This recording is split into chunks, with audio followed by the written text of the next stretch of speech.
Welcome back to Coffee with the Crossing. Hope you guys are staying warm out there. My name is Cody Most, and joined with me today is Jonathan Phillips, Barry Holbrook, and Eric Most. This series is all about having fun and telling campfire stories. Hope you guys enjoy it.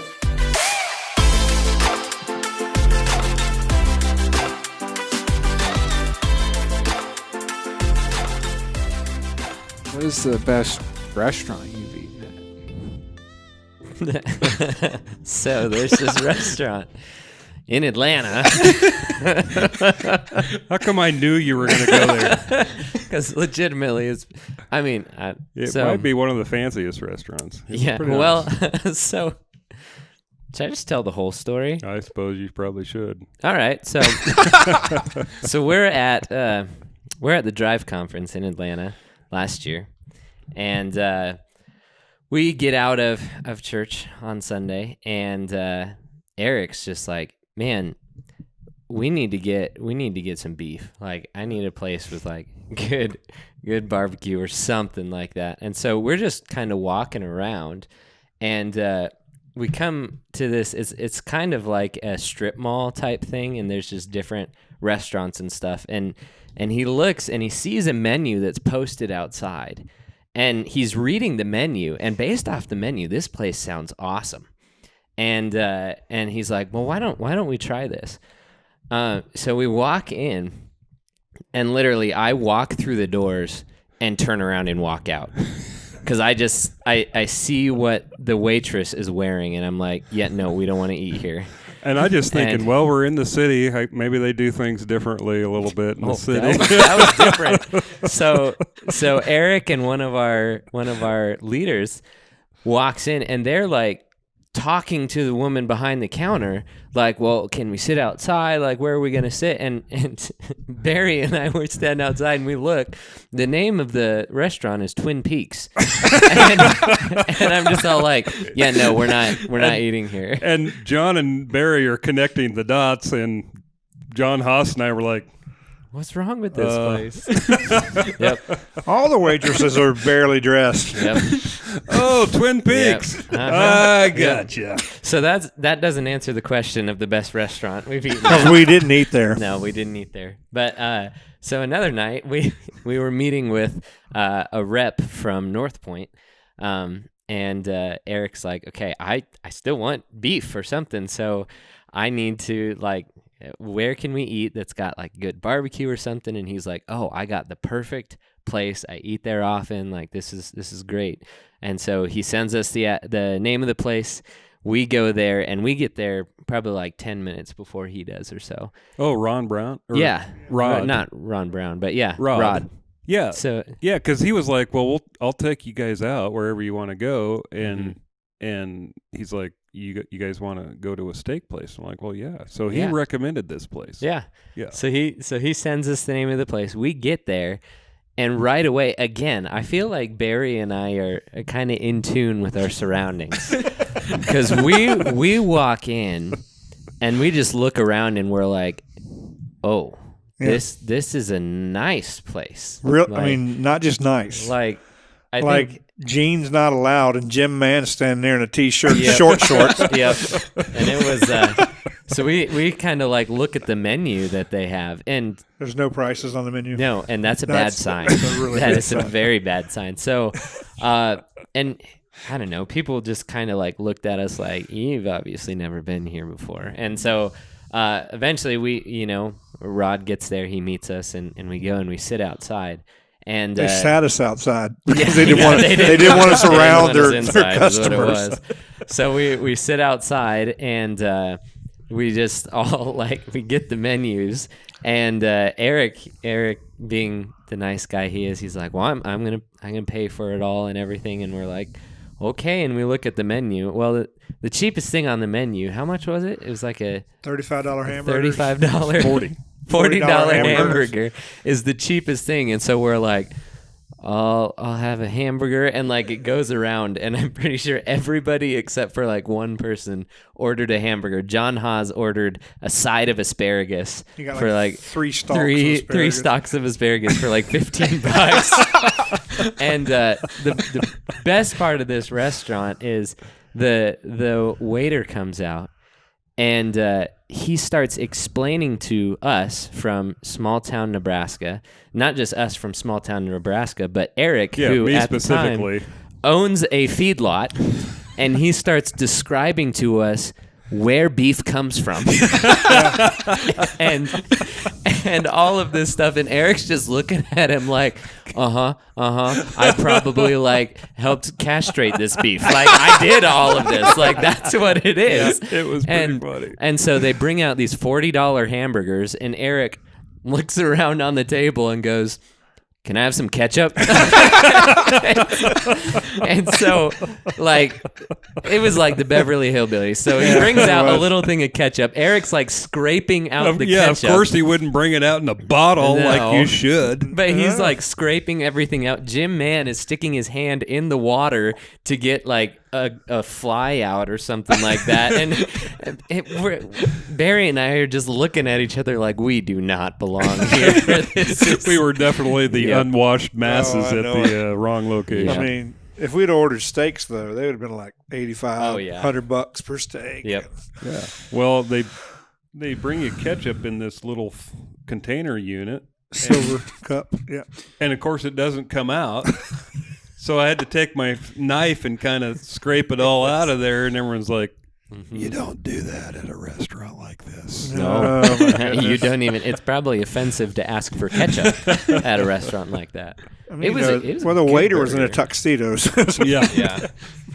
Pretty bad sign. And we did try to say, "Hey, Eric, do we want to go somewhere else?" No, we'll stay here. Okay, and it wasn't even the best hamburger I ever had either. Yeah. That's the thing. You know, when you can go to Wendy's and get a triple for $5. Well, actually, we could have went to Wendy's and got 8 triples each. Yep. That just shows how. But we'll never forget it. It made for it was a great hilarious. memory. It was. I never felt so guilty eating in my life. I know. It was rough. Oh gosh. So Rod, if you're listening, we appreciate it greatly. Next time we're gonna take you out. Yeah. Rod didn't even order beef. No, he ordered the lamb. Lamb is what it was, and it was, I don't know, it was probably like $80 or something like that. And they bring his plate out. The plate's massive. Yeah.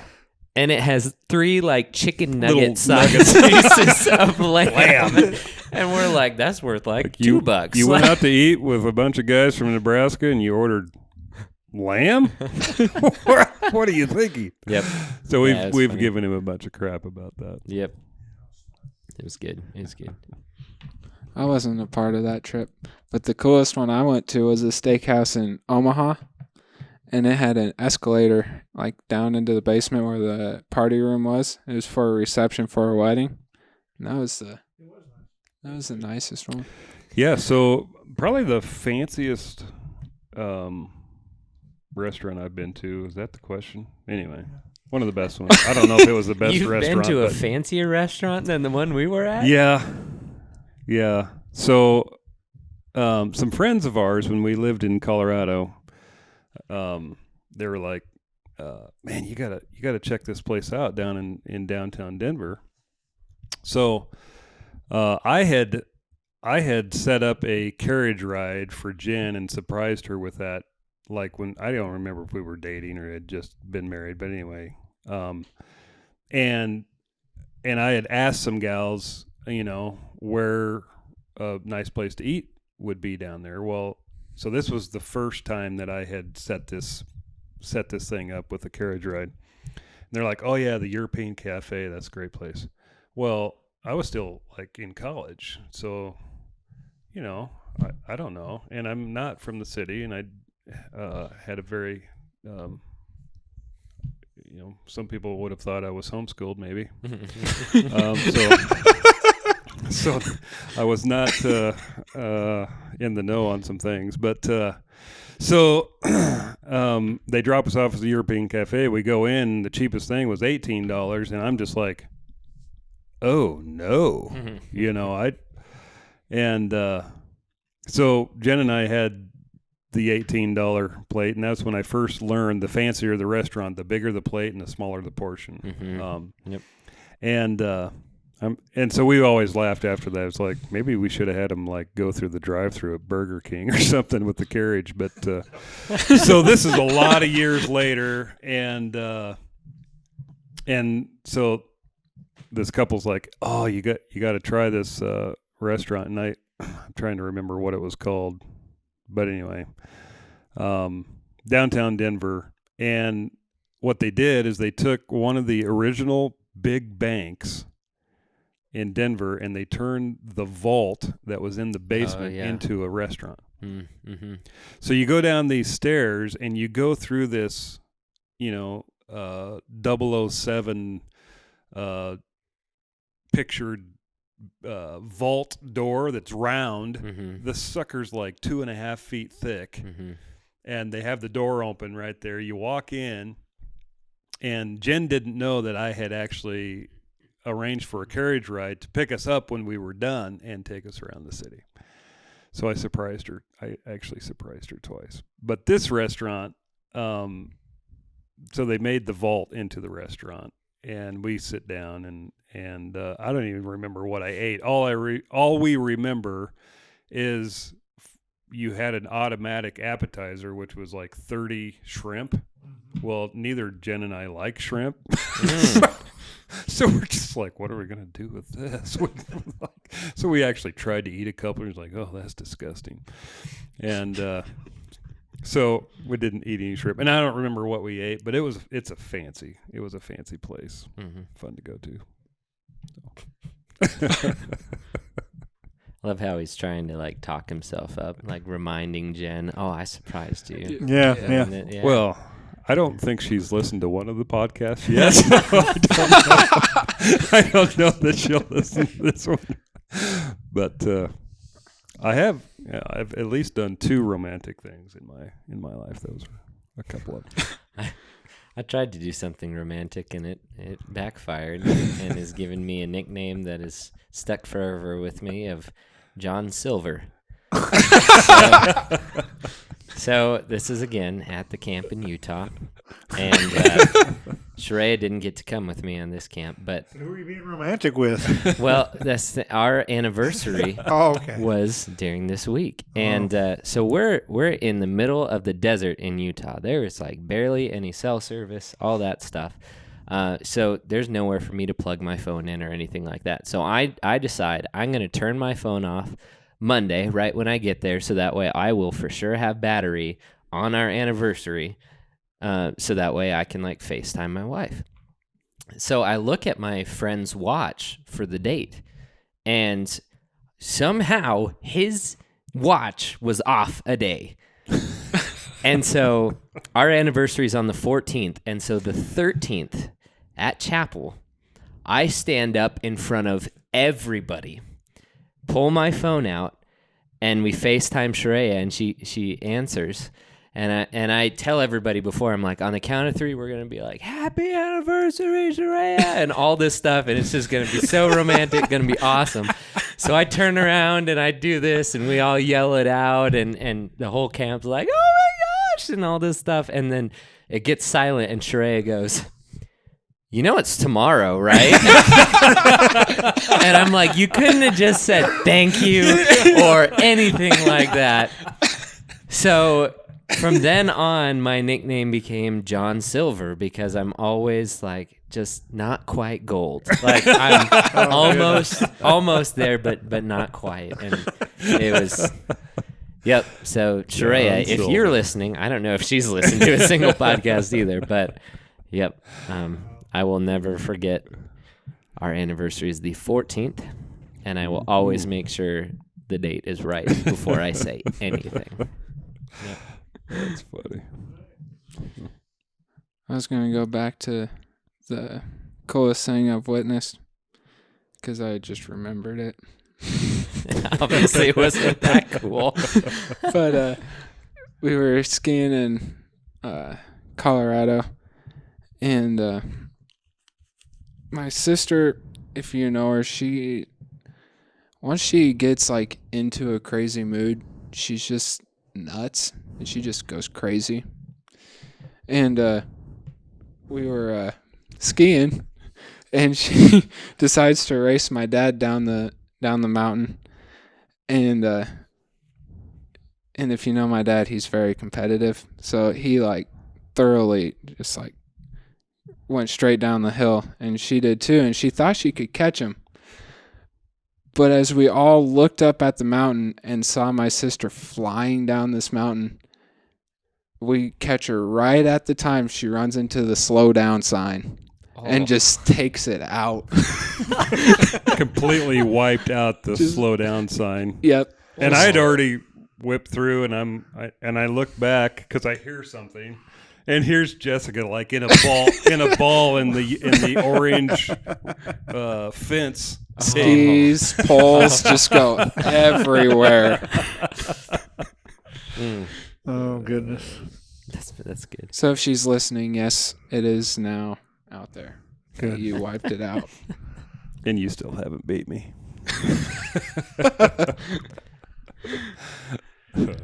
Well, thanks for listening, and hope you had fun on this series. You should comment your crazy stories too. Oh, yeah. 'cause Yeah. we'd That would love be to fun hear. to I know hear. there's some people out there that Oh yeah. you've had some crazy Jim Man, the stuff. challenge has been laid down. Yeah. Oh yeah. Oh yeah. For sure. And we'll see ya. Thank you for tuning in to Coffee with the Crossing, where we do an in-depth discussion on different topics. If you haven't listened to previous podcasts, I highly encourage you to do so. We have a new episode every Friday. To stay up to date with us, smash that subscribe button and the notification bell on YouTube, and like our Facebook page, The Crossing Fellowship. We'll see you later.